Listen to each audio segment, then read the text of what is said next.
había fiadeiros de mozas e fiadeiros de mozos, non? Entonces, nos fiadeiros de mozos o que se facía era xogar as cartas. Xogábase, como había moita xente, pois xogábase a brisca. O tute podías xogar, pero, bueno, maioritariamente xogabas a brisca. Entonces, eso facíase hasta, pues quizás desde Navidades hasta Carnaval. Entonces, todas as noites, pois iba ao fiadeiro. O último, xogábase, pois, vamos a imaginaros, a miña quinta tiña un fiadeiro, e a quinta de outro edad máis baixa ou máis alta tiña outro fiadeiro. Entonces, digamos que facíamos un concurso de xogar a partida da brisca e o que perdese pagaba unha caldeireta. Comprábase un cordeiro, unha ovella, matábase e facíase unha caldeireta.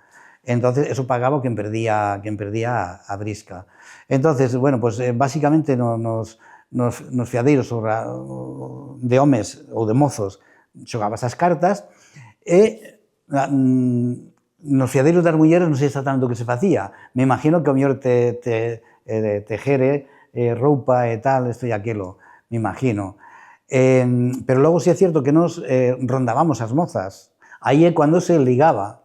É cando se, bueno, pois a min gustame esta, gustame outra, e aproveitabas esas circunstancias pois para ir a cortexar a rapazas, non? Antes, obviamente, como había pouco contacto exterior, as bodas eran moito de xente do pueblo, mozas do pueblo con mozos do pueblo, non? Por iso hai moitos apellidos que están moi repetitivos. O apellido Carracedo, o apellido Granja, por exemplo, lévase moito. Pero logo xa, cando a xente empezou a sair a traballar a construción, pola década dos 60, xa empezaba a casarse con xente de fora. Bueno, houve unha época, cando Moncabril fixeron os saltos, os embalses de Moncabril e as centrais, en Porto, chegou a haber, había barracois onde dormían os traballadores, estaban no campo, en Cachafeiros, na presa, había 3 ou 4 barracois, ao mellor 200 homes por barracón. Entonces, había 2 salas de bailo,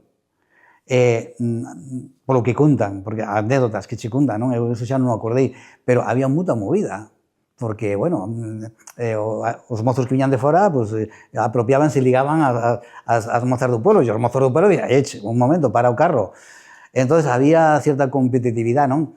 Entonces, houve moitos matrimonios de xente, homes de fora, con mulleres de Porto. Entón, a xente que se casaba de fora, cobrábase o piso. Ou gastábase algo a gamberrada, en fin, tiña que pagalo de alguma maneira.